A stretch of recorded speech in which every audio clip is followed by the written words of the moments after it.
तब काबे की कमाई खाने वाले हराम खोरों ने मुस्तफा जाने रहमत की अजमत के खिलाफ दलालों की टोली पाल दी। लेकिन अल्लाह रहमतो करम का बारिश बरसाए हर लम्हा बरेली के इमाम की तुरबत पर। दिन के उजाले हो के रात के अंधेरे मुस्तफा के गद्दारों को इमाम अहमद रजा ने रंगे हाथ पकड़ लिया। जैसे ही हुस्न यूसुफ देखा है तो मिस्र के लोगों ने कहा, सच बोलना, कहीं आप वही तो नहीं हो जिसके बारे में सुनते आ रहा हो। तो सैयदना यूसुफ अलैहिस्सलाम बोल पड़े, नहीं नहीं, मैं वो नहीं हूं, मैं तो खबर देने आया हूं, बस वो आ चले, बस वो आ चले। तब पूरा मिस्र नहीं पूरा अरब बोल पड़ा, जब खबर देने वाला इतना हसीन है तो आने वाला रसूल कितना हसीन होगा। अब दिल लगाओ, आ रहे हैं, आने वाले हैं। अचानक 12 रबीउन नूर को सुबह सादिक के वक्त काबा झूम रहा, मस्तियों में इतरा रहा। लोगों ने पूछ दिया, ओ काबे की गूंगी दीवारों, आज इतना इतरा क्यों रही हो? तो खाने काबा बोल पड़ा, आने वाले नहीं है, कौनैन के मुस्तफा आ चुके हैं, कौनैन के आका आ चुके हैं। तब किसी आशिक ने कान लगा के कहा, तुझको कैसे पता चला कि वो आ गए? तो बोल पड़ा, खाने काबा मेरी गोद में देख, मेरी गोद में, मेरी गोद में देख। तब अहले दिल ने कहा, एक काबा, पत्थर की गोद में पत्थर ही तो है, क्या देखो? कहा, अक्ल से पत्थर हटा के देख, अक्ल से पत्थर हटा के देख। तो देखा तो जो बरसों से कब्जा किए हुए थे, न भूकंप आया, न जलजला, न बुलडोजर, सब के सब मुंह के बल गिरे पड़े हैं खाने काबा से। खाने काबा ने मुस्कुराकर कहा, ओए अकल के टूअरो, मैं पत्थर होकर जान गया मुस्तफा आ गए, और तुम आदमी होकर न जान सके कि कौन आया है। इसलिए जिन आबादियों में नबी की आमद की धूमें न मचे, उससे लड़ना मत, झगड़ना मत, टेंशन मत लेना देना, बल्कि समझ लेना कि नमाज तो पढ़ रहा, लेकिन अब तक पता नहीं इसको चल सका कि नमाज लाने वाले मुस्तफा आज ही आए थे।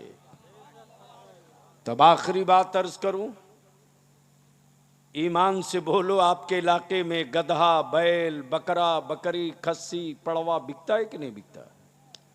अरे बोलो ना यार, बेटा भी बिकता होगा।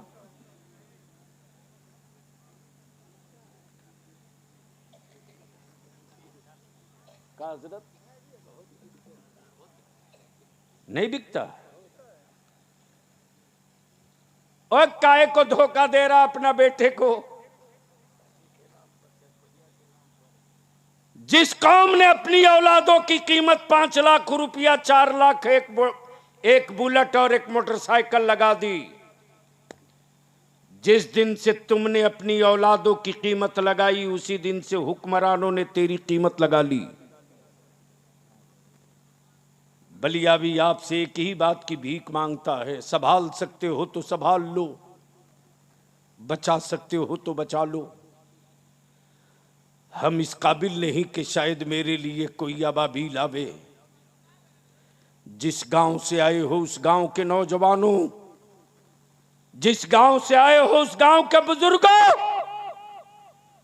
अपने गांव और अपने समाज की अहले सुन्नत की एक चटाई बना दो और ऐलान कर दो कि न मेरे गांव का किसी का बेटा बिकेगा, और न मेरे गांव में कोई खरीदा हुआ दामाद आएगा।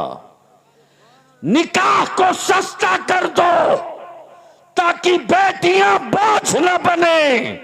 जिस दिन निकाह सस्ता कर दोगे उस दिन हर गरीब बाप के दरवाजे पर लड्डू बटेगा रे। बेटियों की विलादत के वक्त संभाल सकते हो तो संभाल लो। जलसे बहुत हो रहे हैं, अब सुनने का टाइम नहीं, कुछ करने का टाइम है।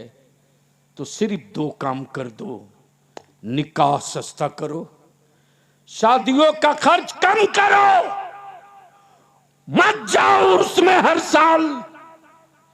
जब जिंदगी में सिर्फ एक बार हज फर्ज है तो हर साल उम्रा कहां से जायज है? हर दूसरे साल हज पे जाना कहां तक बेहतर है? हर साल हज पे जाकर नफिल अदा करोगे।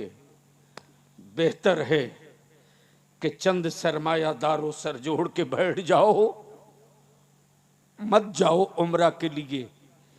हज के बाद एक उम्रा कर लो और उन्हीं पैसों को जमा करो और देख लो कि तेरी आबादी पास पड़ोस में वो कौन रिक्शा वाला, ठेला वाला मजदूर है जो मस्जिदों के दरवाजे पर गमछा बिछा के भीख मांगकर ज़कात और खैरात के पैसे से बरातियों को बिरयानी खिलाता है। संभाल लो। मैं तुमसे विनती करके कह रहा हूं, उत्तर प्रदेश वालों संभाल लो, वरना चीखोगे तेरी आवाज कोई नहीं सुनेगा, चिल्लाओगे तेरी आवाज कोई नहीं सुनेगा। अब तेरे पास टाइम नहीं है, जितना जलना था जल चुका, जो बच गया है उसको जलने मत दो। निकाह को सस्ता करो और उसी पैसे को बचाकर अपनी औलादों को पढ़ा दो। जिस दिन अपनी औलादों को पढ़ाकर कलम दे दोगे ना, उस दिन तेरे मोहल्ले में कोई कायर और बुज़दिल पैदा नहीं होगा, बल्कि हर छप्पर हर झोपड़ी से हुसैन का गुलाम पैदा होगा, इमाम अहमद रजा के मसलक का सालार पैदा होगा। इसलिए कि जो कौमें जाहिल रहती हैं वो कौमें बुज़दिल होती हैं, जो कौमें तालीम याफ्ता होती हैं वो कौमें दिलेर होती हैं। भारत में पहले मुझको जाहिल बनाया गया, फिर बुज़दिल बनाया गया, और उसके बाद हम सोचते हैं मेरा मुस्तकबिल क्या होगा। तो ईमान से आगे से लेकर पीछे तक खुल के बोलो, निकाह सस्ता होना चाहिए कि नहीं होना चाहिए? जोर से बोलो, सस्ता होना चाहिए कि नहीं? कितने लोग दिल से सच्चे दिल से आका की मिलाद को गवाह बनाकर वादा कर रहे हो कि निकाह सस्ता होना चाहिए? जरा हाथ उठाओ, उठाओ दोनों हाथ। अब नारा लगाओ, बीच से खड़ा होकर ठोक दे कस के, लगा जोर से।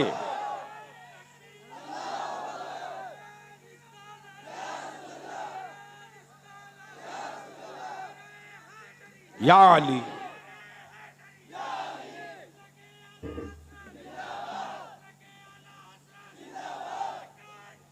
मरहबा, आए हा।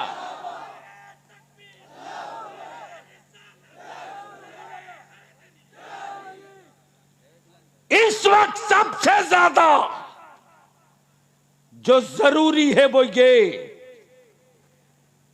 अगर चाहते हो कि तुम मजदूरी कर रहे हो, तेरी औलाद भी मजदूरी करे, याद रखना